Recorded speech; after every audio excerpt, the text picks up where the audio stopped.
Hello everyone. आज का हमारा टॉपिक है distribution channel in international market. Let us know कि what is the meaning of a distribution channel, how the distribution channel works in international market, और international marketers जो होते हैं, जो डिस्ट्रीब्यूटर्स होते हैं, वो किसके मतलब कौन कौन से चैनल्स को यूज़ करके अपने प्रोडक्ट को अल्टीमेट कंज्यूमर्स तक पहुँचाते हैं। That is the meaning of a distribution channel. Distribution channel एक रूट है जिसके थ्रू हमारा जो प्रोडक्ट होता है वो अल्टीमेट कंज्यूमर्स तक पहुंच पाता है। वी सेड कि प्रोड्यूसर टू फाइनल कंज्यूमर्स, और फाइनल कंज्यूमर्स तक पहुंचाने के बीच में जो जो इंटरमीडिएरीज, जो जो मिडल मैन्स का यूज़ हुआ, उसको मैं रूट बोलूँगी। जैसे कि फॉर एन एग्जाम्पल, मैं कुकीज़ बनाती हूँ दिल्ली के अंदर, लेकिन मेरे अल्टीमेट कंज्यूमर्स इन द्वारका। तो मैंने वहाँ क्या यूज़ किया, इंटरमीडिएरीज को यूज़ किया, wholesalers to retailers to ultimate consumers इन द्वारका। तो ये क्या था, मेरा एक पूरा का पूरा डिस्ट्रीब्यूशन चैनल था, एक पूरा रूट था जिसके थ्रू अल्टीमेट कंज्यूमर्स तक मेरा प्रोडक्ट पहुँच पाया। इंटरनेशनल मार्केट के अंदर में भी यही होता है। इंटरनेशनल मार्केटर्स होते हैं जो हम लोग ग्लोबल मैन्युफैक्चरर्स हैं, हम इंटरमीडिएरीज या मिडल मैन्स को यूज़ करते हैं, जो ग्लोबल मैन्युफैक्चरर्स को हेल्प करते हैं उनको प्रोडक्ट को अल्टीमेट कंज्यूमर तक पहुंचाने के लिए। लाइक इंश्योरेंस कंपनीज़ हो गई, ट्रांसपोर्ट एजेंसीज़ हो गई, एक्सपोर्ट एजेंट्स हो गए, होलसेलर्स, रिटेलर्स, ये सब उनको हेल्प करते हैं।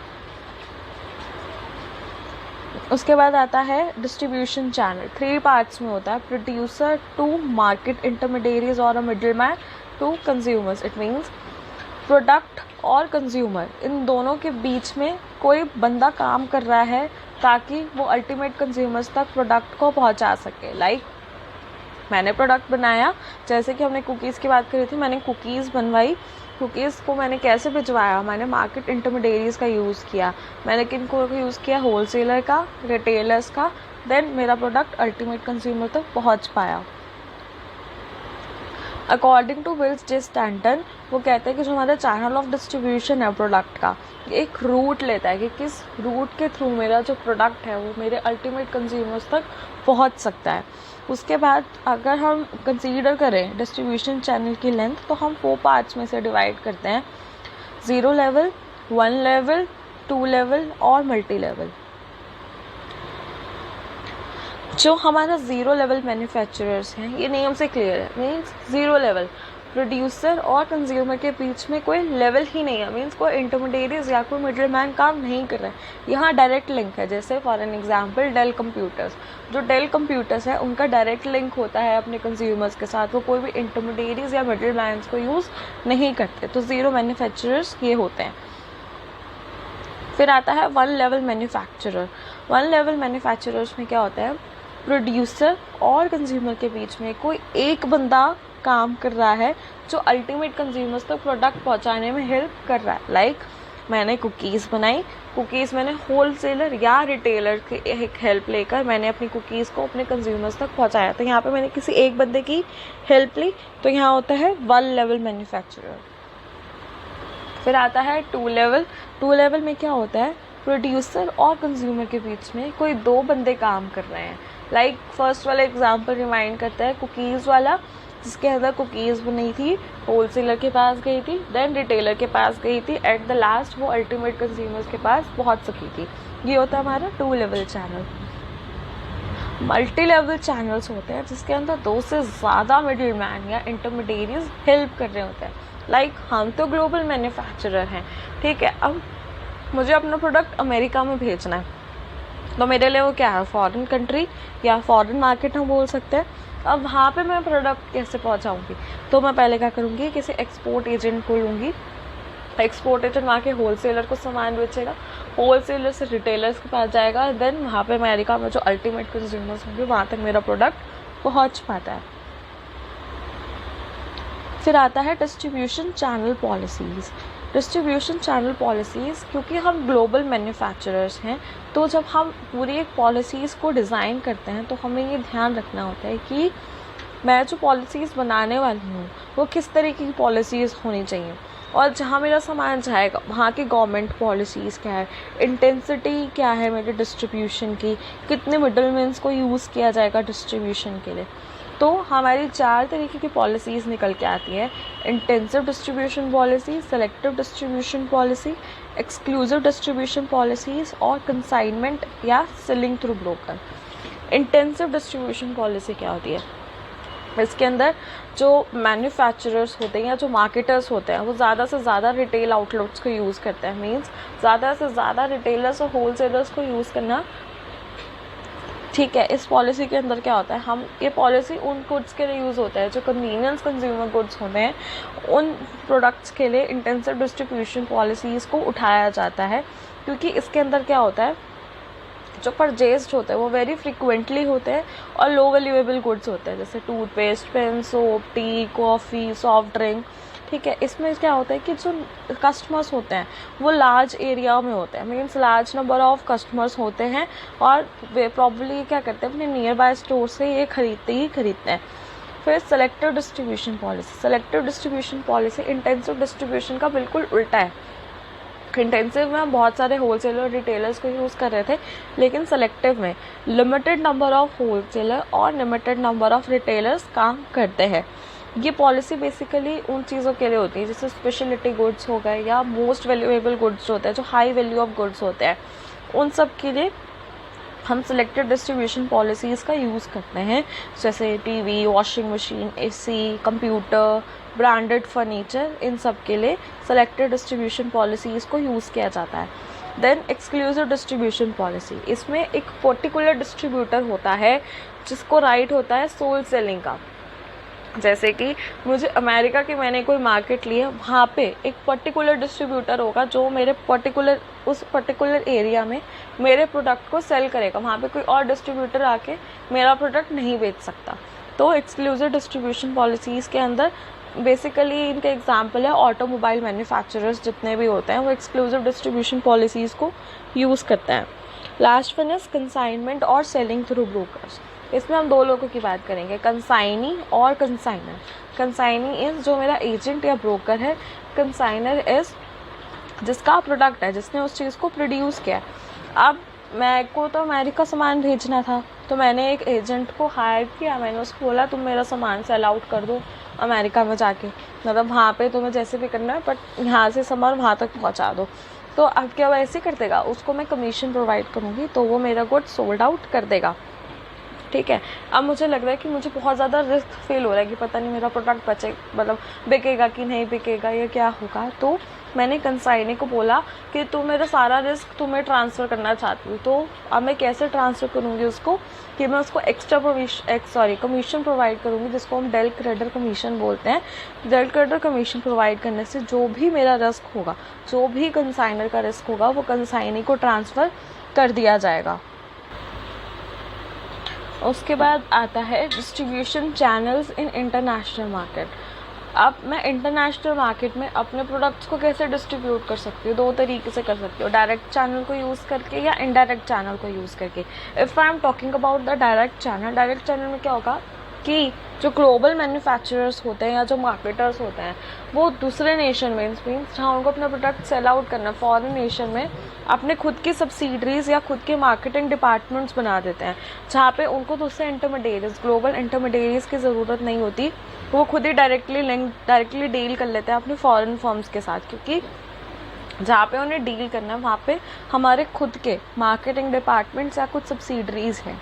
ठीक है, या फिर मैं क्या कर सकती हूँ, अमेरिका में सामान बेचने के लिए मैं फॉरेन डिस्ट्रीब्यूटर्स को अपॉइंट कर सकती हूँ, होलसेलर्स को, या कोई जो एक्सपोर्ट एजेंट होगा उनको मैं हायर कर सकती हूँ, ताकि मेरे अल्टीमेट कंज्यूमर्स तक, मतलब जो मेरे अल्टीमेट कंज्यूमर्स है फॉरेन नेशन है, वहाँ तक मेरा प्रोडक्ट पहुँच जाए। तो डायरेक्ट चैनल इसमें मैंने किसी बंदे का यूज़ नहीं किया, सारा का सारा काम मेरे अंडर में हो, मीन्स इंटरमीडिएरीज मेरे थे, मैंने डोमेस्टिक जहाँ पे मैं अपना सामान बेचने वाली थी वहाँ के किसी बंदे का इस्तेमाल मैंने नहीं किया। डायरेक्ट चैनल अच्छा है, मतलब बहुत अच्छा मेथड है, लेकिन बहुत ज़्यादा एक्सपेंसिव है, बहुत ज़्यादा पैसे इसमें लगते हैं, और डायरेक्ट चैनल सूटेबल नहीं है लो कॉस्ट प्रोडक्ट्स के लिए और फास्ट मूविंग गुड्स के लिए। फिर बात करते हैं इनडायरेक्ट चैनल की। इनडायरेक्ट चैनल बिल्कुल अपोजिट है डायरेक्ट चैनल में। डायरेक्ट चैनल में हम वहाँ पे किसी भी इंटरमीडिएरीज की हेल्प नहीं ले रहे थे, लेकिन इनडायरेक्ट चैनल में ग्लोबल मैन्युफैक्चरर्स जो होते हैं डोमेस्टिक मार्केट की हेल्प लेते हैं। मीन्स उनके जो इंटरमीडिएरीज होते हैं, brokers, agents, export management companies, merchants, ताकि उनके गुड्स फॉरेन मार्केट के अंदर सेल आउट हो सकें। जैसे कि फॉरेन डिस्ट्रीब्यूटर हमें पता है जिसको हम होलसेलर का नाम देते हैं। फॉरेन होलसेलर, वहाँ के किसी होलसेलर की हेल्प से मैंने प्रोडक्ट को सेल आउट किया। फॉरेन रिटेलर, हमें पता है होलसेलर के बाद रिटेलर आता है जो कि अल्टीमेट कंज्यूमर्स तक मेरे प्रोडक्ट को पहुंचाता है। एक्सपोर्ट एजेंट या ब्रोकर मींस जिस मार्केट के अंदर मुझे बेचना है अपना सामान, वहाँ के पास मतलब वहाँ की पूरी नॉलेज मेरे डिस्ट्रीब्यूटर के पास होनी चाहिए। मींस मेरे को ऐसा एक्सपोर्ट एजेंट या ब्रोकर हायर करना है जिसको वाइड एरिया में मतलब वाइड नॉलेज हो अबाउट द मार्केट और लॉन्ग टर्म रिलेशन हो उसके होलसेलर्स और रिटेलर्स के साथ। फिर उसके बाद हम बात करते हैं export management company. Export management company में क्या होता है, अब मुझे अमेरिका में सामान बेचना था, तो जो ग्लोबल मैन्युफैक्चरर्स हैं, मतलब हम ग्लोबल मैन्युफैक्चरर्स हैं, मैं क्या करूँगी, जितना भी मेरा इंटायर टास्क जो है एक्सपोर्ट का, वो मैं जो स्पेशलाइज्ड एक्सपोर्ट मैनेजमेंट कंपनीज होती हैं उनको असाइन कर दूँगी। बाद में उनका काम है कि वो कैसे अल्टीमेट कंज्यूमर्स तक मेरे प्रोडक्ट्स को भिजवाते हैं। फिर आता है एक्सपोर्ट ड्रॉप शिपर। एक्सपोर्ट ड्रॉप शिपर में क्या होता है, लिंक बिठाना एक्सपोर्टर और इम्पोर्टर के बीच में। मैंने अपना प्रोडक्ट दे दिया, जैसे हम इसमें फाउंडेशंस का एग्जांपल लेते हैं, बोलते हैं ना अलग अलग स्किन के लिए अलग अलग फाउंडेशंस यूज़ होते हैं। मीन स्किन के हिसाब से हम अल्टीमेट बायर्स को ढूंढते हैं कि स्किन के लिए ये अल्टीमेट बायर होना चाहिए। वैसे ही एक्सपोर्ट ड्रॉप शिपर में होता है कि जो मेरा प्रोडक्ट है उसका मतलब एक्सपोर्टर और इम्पोर्टर के बीच में एक पूरा का पूरा लिंक बिठाना, जिसमें हम क्या करते हैं, एक सूटेबल बायर को ढूंढते हैं। जैसे कि मेरा प्रोडक्ट है क्रीम, तो उस क्रीम के सूटेबल बायर को ढूंढकर उसको सेल आउट करना। इसको हम जो ऐसे इंटरमीडिएरीज होते हैं इनको हम डेस्क जॉबर या केबल मर्चेंट भी कहते हैं। उसके बाद आता है एक्सपोर्ट मर्चेंट। एक्सपोर्ट मर्चेंट में क्या होता है, अब एक्सपोर्ट मर्चेंट के अंडर में क्या होता है, अब जैसे मैंने जो गुड्स का टाइटल है ना वो मैंने अपने एक्सपोर्टर को दे दिया। मैंने बोला अब ये आपकी जिम्मेदारी है, आपको मेरे गुड्स को कैसे बेचना है। अब जो एक्सपोर्टर होगा ये उसकी रिस्पॉन्सिबिलिटी है कि वो एक सूटेबल बायर को देखे, उसको मेरा सामान बेचे। और जो ऐसे मर्चेंट्स होते हैं ना वो प्रॉफिट के लिए काम करते हैं, उनको कमीशंस नहीं प्रोवाइड किया जाता। उसके बाद गवर्नमेंट कंट्रोल ट्रेडिंग कंपनी। कुछ कंट्रीज़ के अंदर क्या होता है, जो गवर्नमेंट होती है उसका पूरा का पूरा कंट्रोल होता है स्पेसिफिक गुड्स के इंपोर्ट्स पे। ठीक है, अब जितने भी इंपोर्ट्स होते हैं स्पेसिफिक गुड्स का, वो गवर्नमेंट्स के खुद की कुछ ओन ट्रेडिंग कंपनीज होती हैं जो चैनलाइज्ड करती हैं। तो जितने भी ग्लोबल मैन्युफैक्चरर्स होते हैं उनको ऐसे स्टेट कंट्रोल्ड कंपनीज के साथ एक कॉन्टैक्ट को इस्टेब्लिश करना पड़ता है, ताकि वो कंपनीज को, जो वहाँ की कंपनीज हैं, उनको अपने प्रोडक्ट बेच सके। उसके बाद हमारा एक चार्ट आता है जिसको हम बोलते हैं distribution network in international markets. अब इसमें हम 4 टाइप के केसेस पढ़ते हैं। फर्स्ट केस जो हमें पूरे चार्ट से शो हो रहा है, जैसे कि ग्लोबल मैन्युफैक्चरर्स है उस आउटसाइड द इंडिया, ठीक है, उसने होलसेलर को दिया, होलसेलर्स ने रिटेलर्स को प्रोवाइड किया, रिटेलर टू इंडियन कंज्यूमर। ठीक है, अब दूसरा केस हम देखते हैं कि जो अब अमेरिका से हमारे पास सामान आया, तो अमेरिका इज़ ग्लोबल मैन्युफैक्चरर्स। अब वो मेरे तक सामान कैसे पहुंचाएंगी, वो क्या करेंगी, जो लार्ज साइज रिटेलर्स होते हैं ना, वो डायरेक्टली उनसे लिंक बिठा लेती है। अब ये उनका काम होता है कि वो आगे किस तरीके से अल्टीमेट कंज्यूमर्स तक सामान को पहुंचा रहे हैं। थर्ड केस हमारा होता है जिसके अंदर ऑनलाइन सेल, जो सबसे ज़्यादा चलता है आजकल ऑनलाइन, जितने भी ऐप्स हैं ऑनलाइन के। उसके बाद हम बात करेंगे ऑनलाइन पोर्टल्स की। आजकल के टाइम पे जितना भी एरा है, इसके टाइम पे ऑनलाइन पोर्टल्स बहुत ज़्यादा नोइंग पे हैं। ऑनलाइन के थ्रू जो भी प्रोड्यूसर्स होते हैं वो अपने कंज्यूमर्स के साथ डायरेक्ट लिंक बना सकते हैं और डायरेक्टली ही कंज्यूमर्स अपने प्रोडक्ट्स को बाय कर सकते हैं। तो ऑनलाइन सेल हमारा थर्ड केस होता है। फिर हम आता है फोर्थ केस पे। फोर्थ केस पे क्या होता है कि जो ग्लोबल मैन्युफैक्चरर्स होते हैं ना, वो अदर नेशंस में, जो भी हमारा जो फॉरेन मार्केट है जहाँ पे हमें प्रोडक्ट सेल करना है, वहाँ के एक्सपोर्ट एजेंट्स या ब्रोकर्स को लेते हैं, जिनको उस नेशन के बारे में, उस नेशन के मार्केट के बारे में बहुत अच्छे से नॉलेज होती है, ठीक है। फिर हम उसको ये सर्विस देते हैं। अब ये उसके ऊपर डिपेंड करता है कि वो किस तरीके से मेरे प्रोडक्ट को, जो मेरा फॉरेन मार्केट है उसमें कैसे सेल आउट करेगा। या तो वो होल सेलर को देगा, रिटेलर को देगा, या फिर एक को देगा तो बाकी के पास जाएंगे, या डायरेक्टली वो मेरे इंडियन कंज्यूमर्स को प्रोवाइड कर देगा। उसके बाद जो factors affecting selection channel of distribution, कुछ फैक्टर्स होते हैं जो कि हमें जब भी हम डिस्ट्रीब्यूशन चैनल को सेलेक्ट करते हैं उस टाइम पे अफेक्ट करते हैं। सबसे पहला आता है factors related to foreign market. इसके अंदर इसमें हम बेसिकली देखते हैं सबसे पहला जियोग्राफिकल कंसंट्रेशन ऑफ मार्केट। जिस मार्केट में मेरा प्रोडक्ट जाने वाला है वो मार्केट में मेरे कंज्यूमर किस तरीके से हैं। मीन्स इफ़ मेरे कंज्यूमर कंसंट्रेटेड है एक स्पेसिफिक रीजन में, तो वहाँ पे मैं डायरेक्ट सप्लाई करवा सकती हूँ प्रोडक्ट की। लेकिन अगर मेरे कस्टमर्स वाइडली स्कैटर्ड हैं किसी फॉरेन मार्केट के अंदर, तो वहाँ पे डायरेक्ट डिस्ट्रीब्यूशन इज़ डिफ़िकल्ट, तो वहाँ पे मैं इनडायरेक्ट डिस्ट्रीब्यूशन चैनल को अडॉप्ट करूँगी। तो ये मेरे को ग्लोबल मैन्युफैक्चरर को पता होना चाहिए कि जो मेरा जियोग्राफिकल कॉन्सेंट्रेशन है मार्केट के अंदर किस तरीके से है। उसके बाद नंबर ऑफ प्रोबेबल बायर्स, मुझे पता होना चाहिए कि नेशन मार्केट जो मेरे जो फॉरेन मार्केट है उसमें मेरे नंबर ऑफ बायर्स कितने हैं। मींस मेरे जो एक्सपेक्टेड नंबर ऑफ कस्टमर्स हैं वो बहुत ज़्यादा हैं फॉरेन मार्केट के अंदर, तो मैं इंटरमीडिएट मींस इनडायरेक्ट चैनल का यूज़ करूँगी। लेकिन कॉन्ट्रेरी मैं ये कह सकती हूँ, अगर नंबर ऑफ एक्सपेक्टेड कस्टमर्स मेरे कम हैं तो वहाँ पे मैं डायरेक्ट चैनल को अडॉप्ट करूँगी। उसके बाद लास्ट आता है हमारा इसमें ऑर्डर साइज़। इसमें क्या होता है कि मुझे अब ये देखना है कि जो मेरे कंज्यूमर्स हैं जो मेरे प्रोडक्ट को ख़रीदते हैं फॉरेन मार्केट में वो लार्ज क्वांटिटी में होता है, तो फिर मैं डायरेक्टली लिंक करती हूँ, मीन्स डायरेक्टली सप्लाई चैनल को यूज़ करूँगी। लेकिन इफ़ स्मॉल क्वांटिटी में परचेज़ किया जाता है तो वहाँ पे मैं इनडायरेक्ट डिस्ट्रीब्यूशन चैनल को यूज़ करती हूँ। उसके बाद आता है फैक्टर्स रिलेटेड टू प्रोडक्ट। पहले हम एरियाज़ और ऑर्डर साइज़ की बात कर रहे थे, अब प्रोडक्ट के साथ कुछ फैक्टर्स रिलेटेड होते हैं हमारे। सबसे पहला नेचर ऑफ प्रोडक्ट। इसमें हमें ये देखना होता है कि मेरे प्रोडक्ट का नेचर क्या है। अगर मेरा प्रोडक्ट हैवी इंडस्ट्रियल गुड्स है तो मैं फॉरेन मार्केट में डायरेक्ट डिस्ट्रीब्यूशन चैनल को अडॉप्ट करूँगी। लेकिन अगर मेरा प्रोडक्ट कन्वीनियंट कंज्यूमर गुड है तो वहाँ पे मैं इनडायरेक्ट चैनल को अडॉप्ट करूँगी, वहाँ पे मैं लॉन्ग चेन कर सकती हूँ। फिर नेक्स्ट पॉइंट आता है perishability of the product. Perishability of the product के अंदर होता है कि मुझे पता होना चाहिए जो प्रोडक्ट मैं फॉरेन मार्केट में बेचने वाली हूँ वो प्रोडक्ट पेरिशेबल है या नॉन पेरिशेबल है।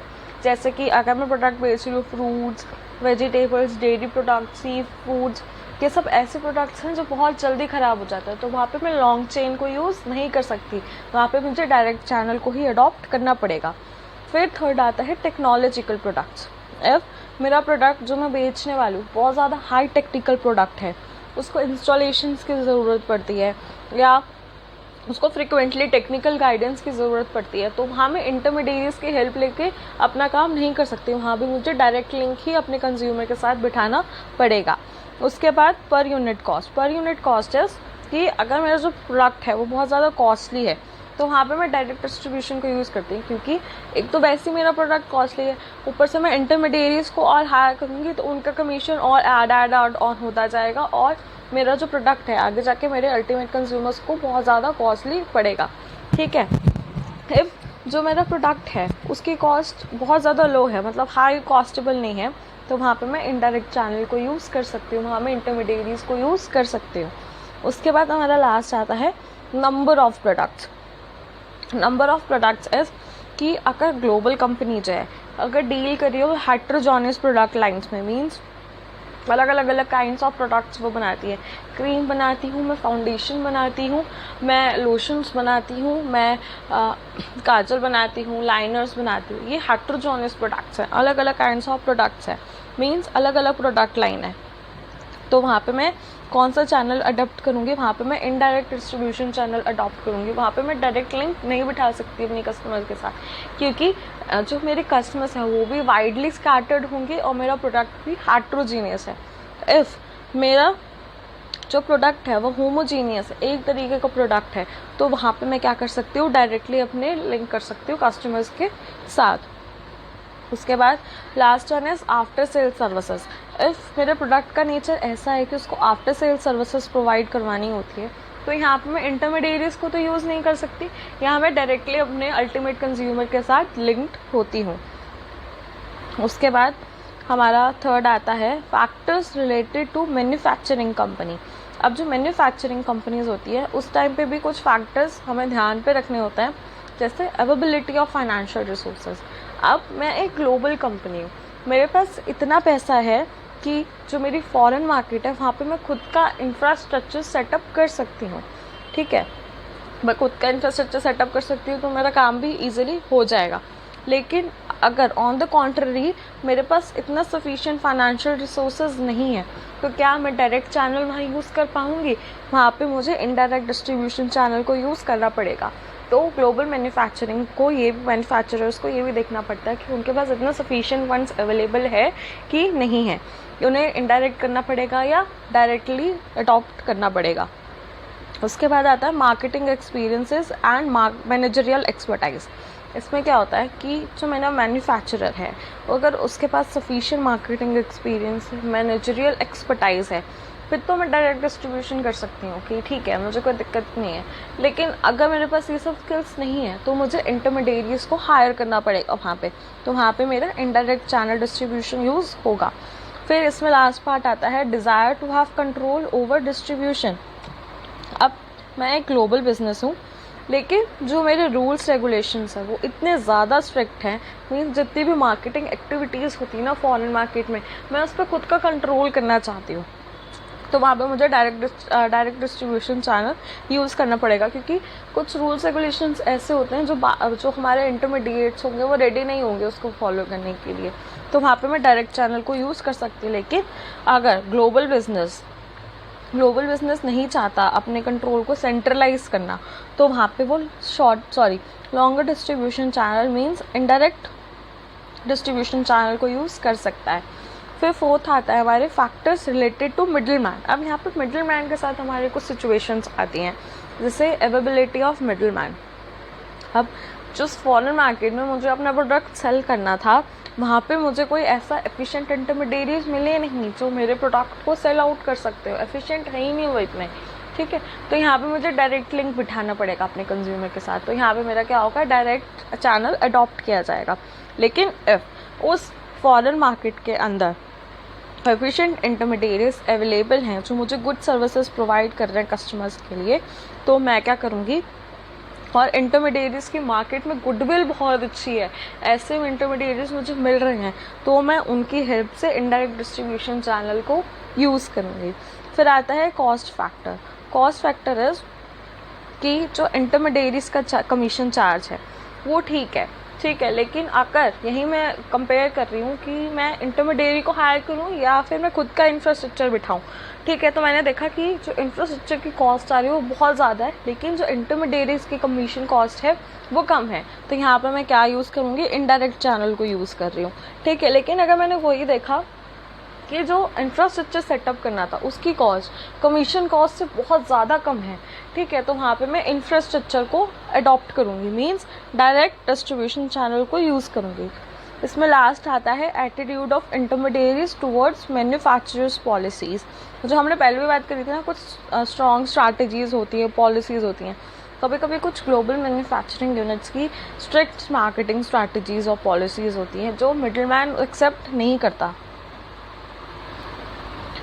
तो उस टाइम पे क्या होता है कि जैसे ग्लोबल कंपनी ने बहुत सारी कंडीशंस इम्पोज करते मिडिल मैन पे या इंटरमीडिएरी पे, जिसके लिए हमारा इंटरमीडिएरी रेडी नहीं है, तो वो मेरे प्रोडक्ट को सेल नहीं करेगा। तो ऐसे सिचुएशन के अंदर मुझे डायरेक्ट डिस्ट्रीब्यूशन चैनल को यूज़ करना पड़ता है।